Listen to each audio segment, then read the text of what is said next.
वायव्य संहिता शिव पुराण। ओम नमः शिवाय। वायव्य संहिता उत्तरार्ध 31वां अध्याय। शिव स्तोत्र निरूपण। उपमन्यु बोले, हे श्री कृष्ण, अब मैं आपको पंचवरन नामक पवित्र स्तोत्र सुनाता हूँ। हे जगन्नाथ, प्रकृति से सुंदर नित्य चेतन स्वरूप की सदा जय जयकार हो। हे सरल स्वभाव वाले पवित्र चरित्रवान सर्वशक्ति संपन्न पुरुषोत्तम, तुम्हारी सदा ही जय हो। हे मंगलमूर्ति कृपा निधान देवाधिदेव, मैं आपको प्रणाम करता हूँ। पूरा संसार आपके वश में है। प्रभु, आप सब पर कृपा करके अपने भक्तों की कामनाओं को पूरा करें। हे जगदम्बा, हे मातेश्वरी, आप हम सब भक्तों के मनोरथों को पूरा कीजिए। हे गणनायक, हे स्कंद देव, आप भगवान शिव की आज्ञा का पालन करने वाले और उनके ज्ञान रूपी अमृत को पीने वाले हैं। आप मेरी रक्षा करें। हे पांच कला के स्वामी, आप मेरी अभिलाषा पूरी करें। हे आठ शक्तियों के स्वामी, आप सर्वेश्वर शिव की आज्ञा से हमारी कामनाएं पूरी करें। हे सात लोकों की माता, आप मेरी प्रार्थना स्वीकार करें। हे विघ्न विनाशक, आप हमारे शुभ कार्यों में आने वाले सभी विघ्नों को दूर करें। इस प्रकार यह आवरण स्तोत्र अत्यंत शुभ है। प्रतिदिन इस कीर्तन को श्रवण करने वाला पापों से छूटकर मोक्ष को प्राप्त होता है।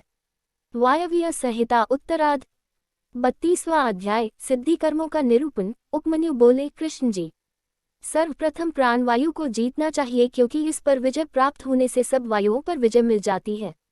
क्रमानुसार अभ्यस्त किया गया प्राणायाम सब दोषों को हटा देता है। यह शरीर की भी रक्षा करता है। जब प्राणवायु पर विजय प्राप्त हो जाती है तो विष्ठा, मूत्र, कफ सभी मन पर जाते हैं।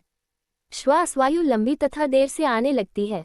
हल्कापन, द्रुतगमन, उत्साह, बोलने में चातुर्य, सभी रोगों का विनाश सब प्राणायाम की सिद्धि से पूरे हो जाते हैं। इंद्रियों को वश में करने का नाम प्रत्याहार है, क्योंकि इंद्रियां ही विषयों में संलग्न होती हैं। सभी इंद्रियों को वश में कर लेना ही परम सुखकारी होता है। यही विद्वानों को ज्ञान और वैराग्य प्रदान करता है। अपनी इंद्रियों को वश में कर लेने से आत्मा का उद्धार होता है। अपने हृदय को एकाग्र करना और शिव चरणों में समर्पित कर देना ही सांसारिक बंधनों से मुक्ति प्रदान करता है। वायव्य संहिता उत्तरार्ध 33वां अध्याय। लिंग स्थापना से फलागम। मुनिव उपमन्यु श्री कृष्ण को पारलौकिक विधि के बारे में बताते हैं। यह विधि सर्वोत्तम है। इस त्रिलोक में निवास करने वाले सभी प्राणी इस विधि का आश्रय लेकर अपने पद को प्राप्त करते हैं। सबने अपने पदों के अनुसार सुख, शासन और राज्य को प्राप्त किया है। भगवान शिव को श्वेत चंदन के जल से स्नान कराएं। श्वेत कमल से ही उनका पूजन कर हाथ जोड़कर प्रणाम करें। उन्हें कमल के ही आसन पर विराजमान करें। धातु का शिवलिंग बनाकर उसका पूजन करें। बेलपत्रों द्वारा कमल के दाईं ओर बैठे हुए भगवान शिव और देवी पार्वती का पूजन आराधन करें। फिर सुगंधित वस्तुओं से सुरभित करें। मूर्ति के दाईं ओर अगर अंगरू, पश्चिम में मैनसिल, उत्तर में चंदन और पूर्व में हरिताल लगाएं। तत्पश्चात भगवान शिव की मूर्ति के चारों ओर गूगल और अगर की धूप दें। फिर उन्हें नए वस्त्र पहनाएं। फिर उन्हें खीर का नैवेद्य अर्पित कर घी का दीपक जलाएं। मंत्रोच्चारण करते हुए शिवजी की परिक्रमा करके हाथ जोड़कर प्रार्थना करें और अपने द्वारा किए गए अपराधों के लिए क्षमा याचना करें। इस प्रकार पूजन करने से मोक्ष की प्राप्ति होती है। वायव्य संहिता उत्तरार्ध 34वां अध्याय। लिंग स्थापना से शिव प्राप्ति। मुनि उपमन्यु ने श्री कृष्ण से कहा, हे कृष्ण, जितने भी प्रकार की सिद्धियां हैं वे शिवलिंग की स्थापना करने से तत्काल सिद्ध हो जाती हैं। सारा संसार लिंग का ही रूप है, इसलिए इसकी प्रतिष्ठा से सबकी प्रतिष्ठा हो जाती है। ब्रह्मा, विष्णु और रुद्र कोई भी अपने पद पर स्थिर नहीं रह सकते। अब मैं तुम्हें भगवान शिव के लिंग के बारे में बताता हूँ। लिंग 3 गुणों को उत्पन्न करने का कारण है। वह आदि और अंत दोनों से रहित है। इस संसार का मूल प्रकृति है और इसी से चर अचर जगत की उत्पत्ति हुई है। यह शुद्ध, अशुद्ध और शुद्धाशुद्ध आदि से 3 प्रकार का है। सभी देवता और प्राणीजन इसी से उत्पन्न होकर अंत में इसी में लीन हो जाते हैं। इसलिए भगवान शिव को लिंग रूपी मानकर उनका देवी पार्वती सहित पूजन किया जाता है। भगवान शिव और देवी पार्वती की आज्ञा के बिना इस संसार में कुछ भी नहीं हो सकता। त्रिलोकी के प्रलय काल आने पर जब भयानक प्रलय मची थी, उस समय श्रीहरि भगवान विष्णु क्षीरसागर में अथाह जल के बीच शेष शैया में सो गए। तब उनके नाभि कमल से ब्रह्माजी की उत्पत्ति हुई। शिवजी की माया से मोहित ब्रह्माजी विष्णु जी के पास जाकर उनसे बोले, तुम कौन हो? यह कहकर उन्होंने निद्रामग्न श्रीहरि को झंझोर दिया। तब जागकर श्रीहरि ने आश्चर्य से अपने सम्मुख खड़े व्यक्ति को देखकर पूछा, पुत्र तुम कौन हो और यहाँ क्यों आए हो? यह सुनकर ब्रह्माजी को क्रोध आ गया। तब वे दोनों ही अपने को बड़ा और सृष्टि का रचयिता मानकर आपस में झगड़ने लगे।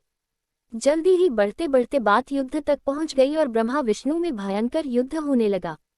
तब त्रिलोकीनाथ भगवान शिव उस युद्ध को रोकने के लिए दिव्य अग्नि के समान प्रज्वलित लिंग रूप में उनके बीच में प्रकट हो गए। उन्हें देखकर दोनों आश्चर्यचकित हो गए और उनका अभिमान जाता रहा। तब वे उस लिंग के आरंभ और अंत की खोज के लिए निकल पड़े। ब्रह्मा ने हंस का रूप धारण किया और तीव्र गति से ऊपर चले गए। श्रीहरि ने वराह रूप धारण किया और नीचे की ओर गए। 1000 वर्षों तक दोनों लिंग के आदि अंत की तलाश में घूमते रहे, परंतु उन्हें कुछ न मिला। उन्होंने यही समझा कि यह कोई प्रकाशमान आत्मा है। तब ब्रह्मा जी और विष्णु जी दोनों ने हाथ जोड़कर श्रद्धाभाव से प्रकाशपुंज शिवलिंग को प्रणाम किया। वायव्य संहिता उत्तरार्ध 35वां अध्याय। ब्रह्मा विष्णु मोह मुनि उपमन्यु बोले, हे वासुदेव। उस समय वहां पर ओंकार का नाद होने लगा, परंतु ब्रह्मा और विष्णु दोनों ही उस ब्रह्म ध्वनि को समझ न सके। ओम में स्थित कार, उकार और मकार क्रमशः दक्षिण, उत्तर और मध्य भाग में तथा अर्धमात्रा रूपी नादलिंग के मस्तक पर जा पहुंचा। प्रणव अपना रूप बदलकर वेद के रूप में प्रकट हुए। अकार से ऋग्वेद, उकार से यजुर्वेद, मकार से सामवेद और नाद से अथर्ववेद की उत्पत्ति हुई। सर्वप्रथम ऋग्वेद की उत्पत्ति हुई। इसमें रजोगुण से संबंधित विधि मूर्ति थी। सृष्टि लोक तत्वों में पृथ्वी, अव्यय, आत्मा, काल निवृत्ति, 64 कलाएं और ऐश्वर्य आदि विभूतियां ऋग्वेद से प्राप्त हुईं। यजुर्वेद से सत्व गुण, अंतरिक्ष और विद्या आदि तत्वों की प्राप्ति हुई। सामवेद से तमोगुणी रुद्र मूर्ति एवं संहारक वस्तुएं उत्पन्न हुईं। अथर्ववेद में निर्गुण आत्मा का वैभव, महेश्वरी, सदाशिव, निर्विकार आत्माओं की स्थिति का वर्णन है। नाद मेरी आत्मा है। समस्त विश्व ओंकार के अर्थ का सूचक है। ओम शब्द शिव का वाचक है। शिव और प्रणव में कोई अंतर नहीं है। संसार के रचनाकर्ता ब्रह्मा, रक्षक विष्णु और संहारक रुद्र हैं। रुद्र ही ब्रह्मा विष्णु को अपने नियंत्रण में रखते हैं। वे शिव ही सब कारणों के कारण हैं। आप दोनों बिना बात ही एक दूसरे के दुश्मन बने हैं, इसलिए मैं आपके बीच शिवलिंग रूप में उत्पन्न हुआ हूँ। यह सुनकर ब्रह्मा और विष्णु दोनों का ही अभिमान टूट गया और वे भगवान शिव से बोले, हे ईश्वर, आपने हमें अपने चरण कमलों के दर्शन का सुअवसर प्रदान किया है। हम धन्य हो गए। हमारा अपराध क्षमा करें। तब भगवान शिव बोले, हे पुत्रों, तुम दोनों अभिमानी हो गए थे, इसलिए मुझे यहाँ लिंग रूप में प्रकट होना पड़ा। अब अभिमान त्याग कर सृष्टि के कार्यों को पूरा करने में अपना योगदान दो। वायव्य संहिता उत्तरार्ध 36वां अध्याय। शिवलिंग प्रतिष्ठा विधि। श्री कृष्ण जी बोले, हे मुनिव, आपने मुझ पर कृपा कर इस अद्भुत कथा को मुझे बताया। अब आप लिंग और वेदी की प्रतिष्ठा की विधि भी बताए। यह सुनकर उपमन्यु बोले, हे कृष्ण, शुक्ल पक्ष में शिव शास्त्र के अनुसार शिवलिंग का निर्माण कराएं। गणेश जी का पूजन कर लिंग को स्नान के लिए ले जाएं।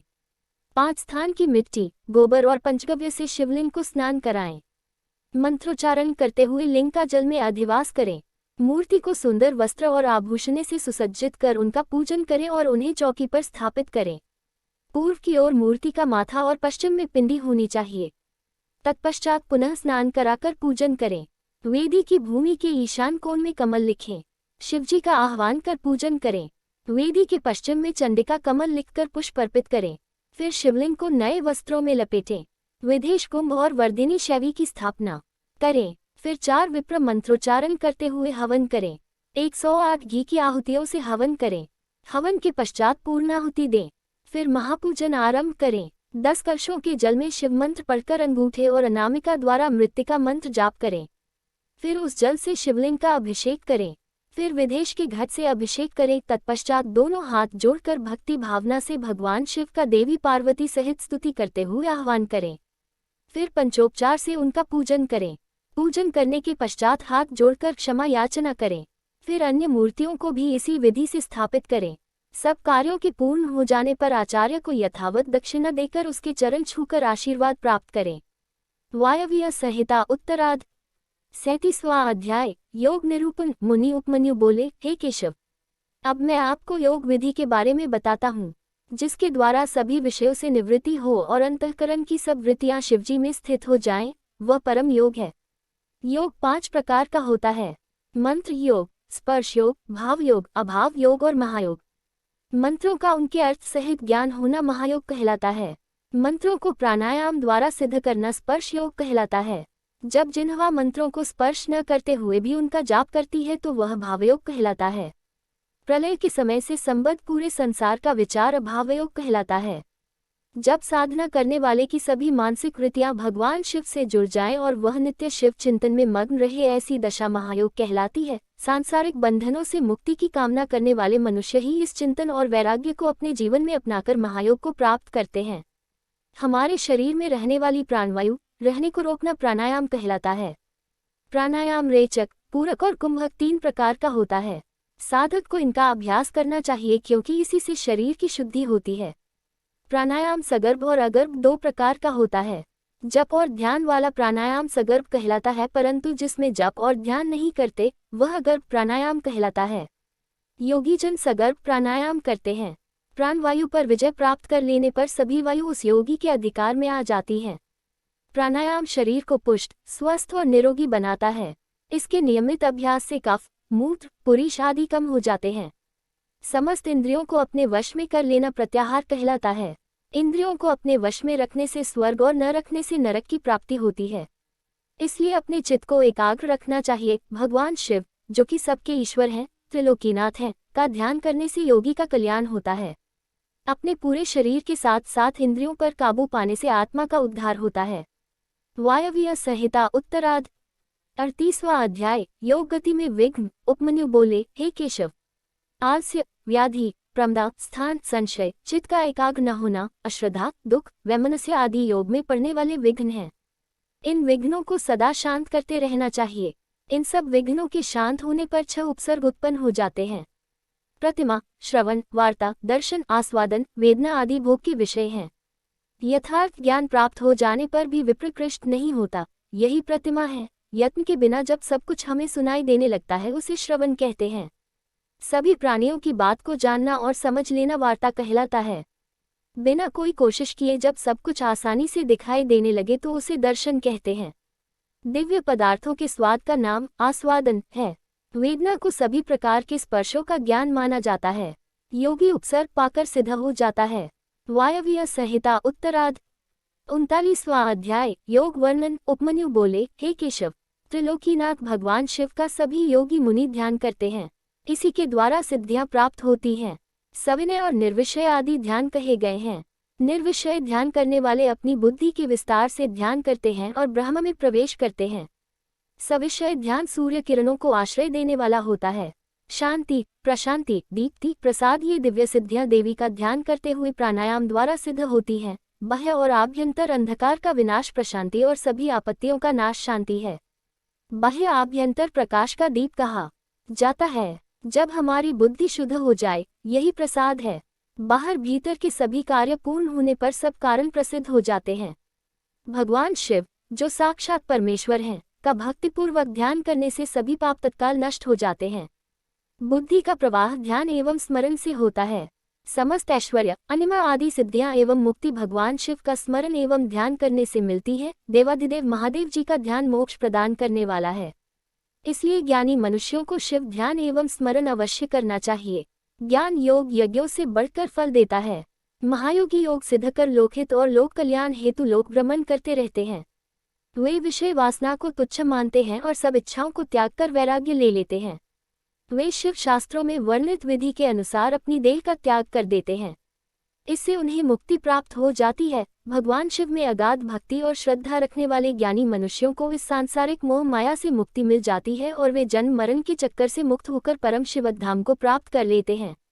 वायव्य संहिता उत्तरार्ध 40वां अध्याय। मुनियों का नैमिषारण्य गमन। सूत जी बोले, हे मुनियों, महर्षि उपमन्यु ने भगवान श्री कृष्ण को ज्ञान योग का उपदेश दिया। वही उपदेश वायुदेव ने ऋषिगणों को सुनाया था, जिसे सुनकर वे बहुत हर्षित हुए थे। प्रातःकाल होने पर नैमिष तीर्थ में निवास करने वाले मुनिजन यज्ञान स्नान के लिए परम पवित्र नदी को ढूंढने लगे। उस समय ब्रह्मा जी की आज्ञा से परम पवित्रा सरस्वती नदी वहां बहने लगी। तब सब ऋषिगणों ने वहां यज्ञान स्नान कर संध्या पितृ तर्पण किया और वहां से काशी के लिए निकल पड़े। काशी पहुंचकर उन्होंने पतित पावनी भागीरथी गंगा में स्नान किया एवं बाबा विश्वनाथ के दर्शन कर विधिनुसार पूजन किया। काशी से वे चल पड़े। रास्ते में उन्हें एक अद्भुत दिव्य प्रकाश चारों ओर फैला दिखाई दिया, जिसमें पाशुपत व्रत की सिद्धियां प्राप्त भस्मधारी मुनिजन विलीन हो रहे थे। फिर शीघ्र ही वह तेज भी विलीन हो गया। यह देखकर नैमिषारण्य के सभी मुनिजन ब्रह्मा जी से मिलने ब्रह्मलोक चल दिए। वहां पहुंचकर उन्होंने ब्रह्मा जी को प्रणाम कर उनकी स्तुति की। मुनीश्वर बोले, हे जगतपिता ब्रह्मा जी। वायुदेव ज्ञानोपदेश देकर वहां से चले आए। तब हम सबने यज्ञ कर यज्ञान स्नान से निवृत्त हो काशी नगरी की ओर प्रस्थान किया। वहां गंगा में स्नान कर बाबा विश्वनाथ के दर्शन किए। वहां हमें एक अद्भुत तेज के दर्शन हुए। उस तेज में अनेक तपस्वी विलीन हो रहे थे। कुछ समय पश्चात वह तेज स्वयं विलीन हो गया। उसे देखकर मैं बहुत आश्चर्य हुआ। भगवान वह क्या था? ऋषिगणों के प्रश्न को सुनकर ब्रह्मा जी बोले, हे ऋषिगणों, आपने बहुत समय यह करके देवाधिदेव भगवान शिव को प्रसन्न किया है। उस दिव्य तेज में प्रवेश करने वाले पाशुपत व्रतधारी मुनि थे।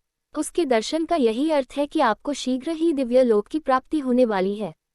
इसलिए आप मोक्ष प्राप्त करने हेतु पाशुपत व्रत धारण करें। अब आप सब यहाँ से सुमेरु पर्वत पर चले जाएं।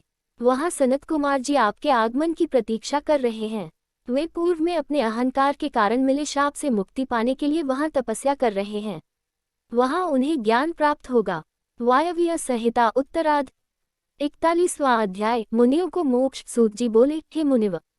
ब्रह्मा जी के वचन सुनकर ऋषिगण उन्हें प्रणाम कर सुमेरु पर्वत पर चले गए। वहां उन्होंने पर्वत शिखर पर एक सुंदर तालाब की उत्तर दिशा में तपस्या करते सनत कुमार जी को देखा। मुनि उन्हें प्रणाम कर उनके पास बैठ गए। सनत कुमार जी ने आंखें खोलकर अपने पास बैठे मुनियों को देखकर उनसे प्रश्न किया, हे ऋषिव, आप कौन हैं और यहाँ क्या कर रहे हैं? यह सुनकर ऋषिगणों ने सारी बातें उन्हें बता दी। उसी समय नंदीश्वर भी वहां आ गए। नंदीश्वर को अपने सामने पाकर सभी मुनियों और सनत कुमार जी ने आसन से उठकर उन्हें दंडवत प्रणाम किया और हाथ जोड़कर प्रणाम करने लगे। सनत कुमार जी बोले, हे नंदीश्वर, इन मुनियों ने, जो कि नैमिषारण्य में निवास करते हैं, 10,000 वर्षों तक यज्ञ किया है। उस महायज्ञ के समाप्त होने पर ब्रह्मा जी ने इन्हें आपकी शरण में भेजा है। आप इनका कल्याण करें और इन्हें दिव्य अद्भुत ज्ञान प्रदान करें। सनत कुमार जी के वचन सुनकर नंदीश्वर ने अपनी कृपा दृष्टि ऋषिगणों पर कर दी। नंदीश्वर ने परम दिव्य शिव तत्व का उपदेश उन्हें दिया। तब उपदेश देकर वे बोले, यह परम ज्ञान धर्म, अर्थ, काम और मोक्ष सभी प्रदान करने वाला है। अब आप मुझे जाने की आज्ञा प्रदान करें। यह कहकर नंदीश्वर वहां से चले गए। इसके पश्चात सभी ऋषिगण प्रयाग तीर्थ चले गए और वहां उन्होंने अपना महान योग पूरा किया। योग पूर्ण होने पर उन्हें ज्ञात हुआ कि कलियुग आ रहा है। यह देखकर वे नैमिषारण्य मुनि काशी चले गए।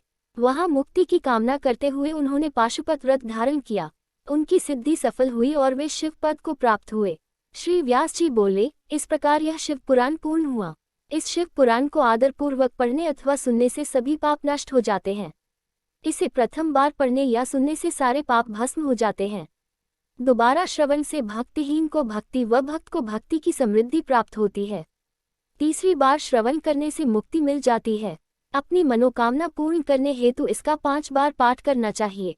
प्राचीन काल में शिव पुराण का 7 बार पाठ कर अनेक राजाओं, ब्राह्मणों और वैश्यों साक्षात शिव दर्शन किए। इस पवित्र ग्रंथ को भक्तिपूर्वक सुनने वाला मनुष्य संसार में सभी सुखों को भोगकर मोक्ष को प्राप्त कर लेता है। शिव पुराण भगवान शिव को बहुत प्रिय है। यह वेदों के समान भोग और मोक्ष देने वाला है। शिव पुराण का पाठ करने वाले मनुष्य पर देवाधिदेव महादेव की सदा कृपा दृष्टि रहती है। वे सदा सबका कल्याण करते हैं। श्री वायव्य संहिता उत्तरार्ध संपूर्ण। शिव पुराण संपूर्ण। हर हर महादेव।